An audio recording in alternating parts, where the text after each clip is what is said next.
In November of 2017, a Japanese train company issued a public apology after doing something truly unthinkable. An express train travelling to Tokyo from Ibaraki, about an hour north of the city, had been scheduled to depart the station at 9:44 a.m. But then they discovered something shocking. It turned out the train in question had actually left the station at 9:44 a.m. Oh my god, what were they thinking?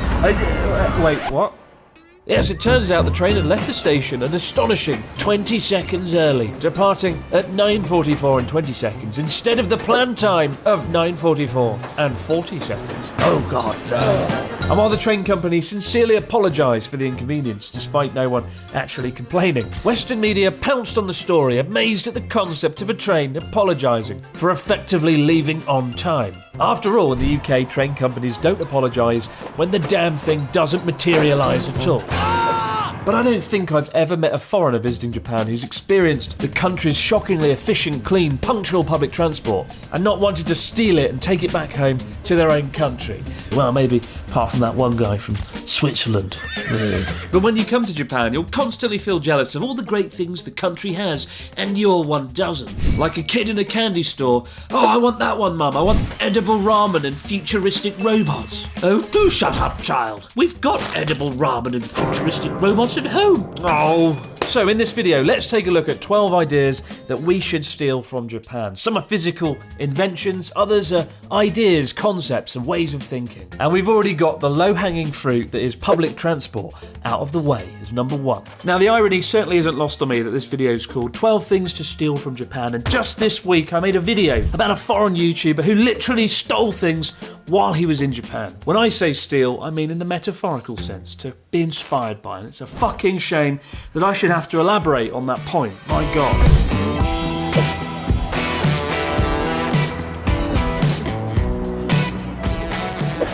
So I was recently back in the UK, and one evening I was stood in the street eating a sausage roll, like you do, and thinking to myself, you know what, the UK isn't so bad after all.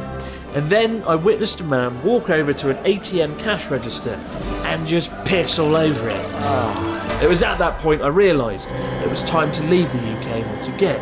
But over the years I've talked about how this is my favourite thing about Japan. People have a fundamental respect for public spaces. It's the reason you can sit peacefully on public transport and enjoy the ride without someone blaring out shite music on their phone speaker. You know, it's the reason Japanese media makes such a big deal when a YouTuber douchebag tears through the fabric of society. You know, just this month, a dickhead who licked a soy sauce bottle in a sushi restaurant received a 3-year suspended prison sentence. They really don't fuck about. Now, I don't want to paint Japan as some sort of utopian society. The work culture and gender equality very much get in the way of that.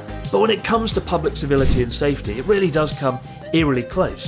And tragically, while most of the ideas on this list can be stolen or adopted overseas, this is one that is practically impossible. Now you might be thinking, well, this is all great, but dumb it down, give me one word here to sum it all up. And the closest I can find is kizukai, literally meaning thoughtfulness or consideration.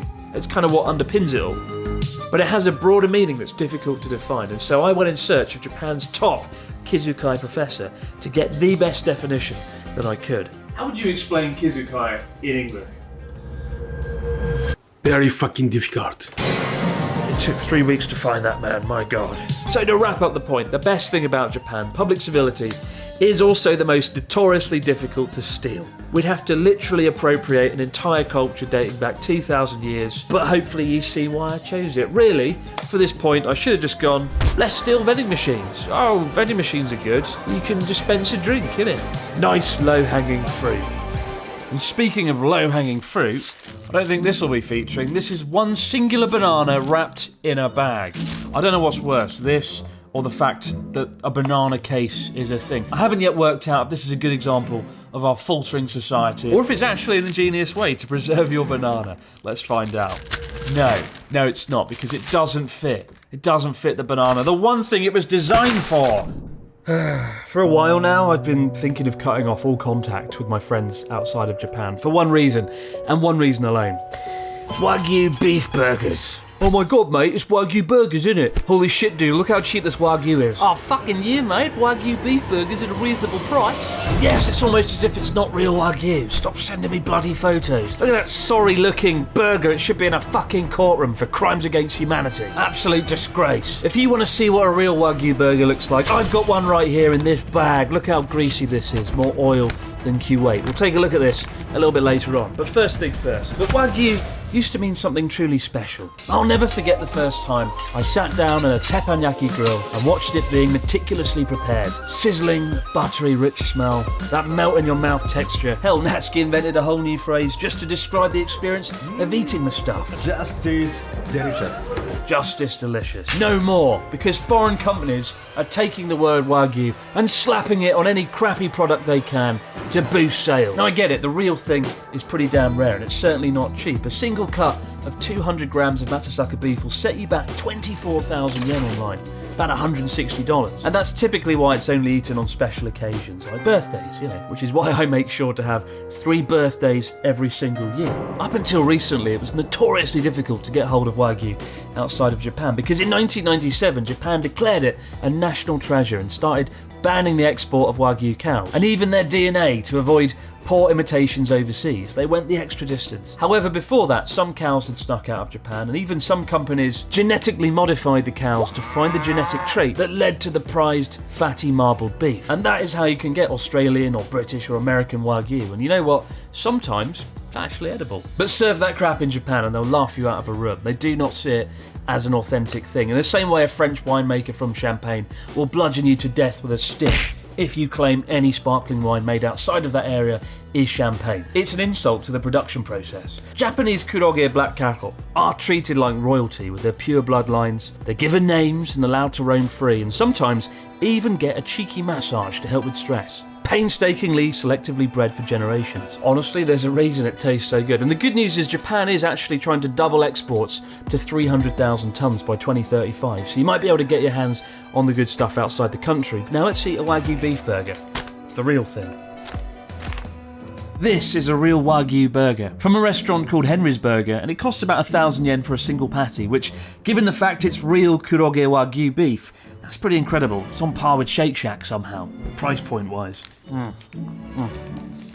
Oh my god. All the thrills of eating a Wagyu steak, but in a portable form factor. This is a revelation. My god, I regret moving to Tokyo just because I can have this on tap. What was I thinking? Jesus. Now, this video is about ideas the world should steal from Japan, but what about the sneaky individuals out there who want to steal from you? If, like me, you're constantly on the move using public Wi-Fi, keep that connection encrypted and hackers at bay with today's sponsor, ExpressVPN. Imagine sitting in a cozy cafe eating fried chicken, scrolling online on your laptop. But wait, you see that shady individual over in the corner. Anytime you use public Wi-Fi, they may be able to see what you're up to. Never fear, however, ExpressVPN has you covered by encrypting your every move. Admittedly, when I started using it 2 years ago, it wasn't all for privacy and security. There was also some fun. With just a couple of clicks, I can change my online location and have access to thousands of extra shows on all my favourite streaming services. I mean, with the all-new One Piece live-action series kicking off, don't forget the OG version, with all 37 seasons only available in Japan. Or maybe you fancy some Studio Ghibli and will sit down, hop on over to the UK and enjoy My Neighbour Risotto, the way it was meant to be enjoyed. Fast, efficient, and without any buffering issues. It's probably why it's rated the #1 VPN of 2023. Make sure to use my link expressvpn.com/abroad Japan to get 3 months free. Watch your favourite shows and stay safe online. Hello, how's it going? My wife left me. Again. I'm sorry to hear that. Is there anything I can do to help you? Don't touch me. I apologize if I made you uncomfortable. You did. Please let me know, how can I assist you? Well, the robots from the future might not be here just yet, but Japan is pretty damn innovative when it comes to employing robots in the workplace. And while most people know about sushi conveyor belts that we all know and love, or the little Shinkansen bullet train bringing you your fish, more recently family restaurants across the country have been rolling out clunky delivery robots that look like something out of a 1970s sci-fi film. And unlike having an awkward conversation with Pepper the robot, they get the job done pretty damn well. Now you might be thinking, wait a minute, I don't want my job taken by some bloody robot. I'm the best there is, goddammit. Which I say, wait a minute. It's not always the case that robots are taking people's jobs. For example, a lot of these family restaurants, whether it's Gusto, Denny's, Coco's, out in more rural areas, are really struggling to find staff in the face of depopulation, and the robots kind of help fill that role. Not only that, but robots can be used as avatars to help people that wouldn't normally be able to work. Case in point, the most inspiring example of using robots in the workplace is in the Dawn Avatar Robot Cafe here in Tokyo. A restaurant staffed entirely by robots, controlled and operated by disabled people from their homes, giving opportunities to people who may struggle or simply be unable to find work. Meanwhile, at the Henna Hotel, robots are staffing the front desk, and in one respect they're quite good in the sense that they're bilingual. They can operate in 3 or 4 languages, even though they are undeniably fucking frightening. And that's the last thing you want to see when you arrive jet-lagged at a Tokyo hotel. When they rolled out the first robot hotel in, I think 2017, I went there and filmed it, and a lot of it didn't actually work. But since then, Henna Hotels have really improved it, and it's become one of the most popular hotel brands throughout the country, particularly with foreign tourists. So even though Japan might not always get it right with their robots, at least they're finding new ways to innovate and improve the customer experience using robots. And with Japan's tech sector declining a little bit in the face of competition from South Korea and China, it's one innovative edge the country still has going for it.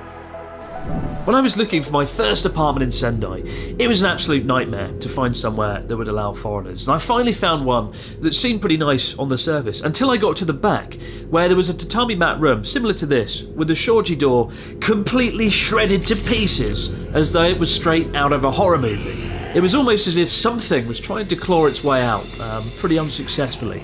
Now, some say the apartment was haunted, tormented by evil spirits. Others say that it was the 3-year-old child running rampant with the scissors. Who knows what to believe? Either way, I got the apartment, and thankfully they replaced the shoji doors, so they look like this. Well, not this bad. I mean, these ones up here look tea-stained, as though somebody's been physically sick or spilt something. And that's the first thing I love about shoji doors. They tell a story, albeit a fairly grim story here, but it's that ethereal glow, especially in the morning. It's the perfect way to wake up. And, you know, many ryokans, many traditional inns in Japan don't have curtains, and so you sort of wake up naturally with the morning light. Now, they're not perfect. This one might be intentionally stained for dramatic effect, but there is one over there that's torn and ripped, and that certainly wasn't intentional. That's what happens when you let a drunken friend into your brand new studio. Never, ever again. Wow.